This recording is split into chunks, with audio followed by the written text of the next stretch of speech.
গ্রামে ঢুকেই মোটুর চোখ পড়ল এক দোকানে। সেখানে গরম গরম জিলাপি বানানো হচ্ছে। মোটু বলল, পাতলু, আমি একটু ঘুরে আসি। পাতলু বুঝে গেল কি হতে যাচ্ছে। মোটু, সাবধানে থেকো।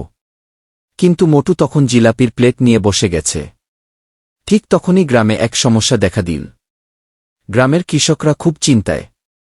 তাদের ধানের ক্ষেত নষ্ট করছে এক দুষ্টু বুনো গরু।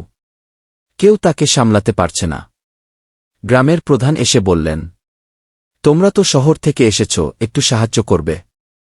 পাতলু বলল, অবশ্যই। মোটু আছে তো? মোটু তখনও জিলাপি খাচ্ছে। সমস্যা কোথায়? আগে আমাকে আরেক প্লেট দাও। সবাই হাসতে লাগল। দুজনেই মাঠে গেল। হঠাৎ বিশাল এক বুনো গরু হাম্বাকি করে দৌড়ে এল।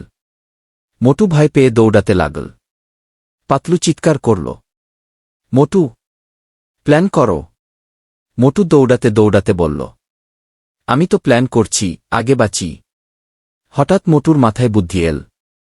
সে বলল, গরুকে আমরা খাবার দিয়ে শান্ত করব। পাতলু অবাক, জিলাপি দিয়ে? মোটু হাসল, না, সবুজ ঘাস দিয়ে। তারা অনেক তাজা ঘাস জড়ো করে গরুর সামনে রাখল।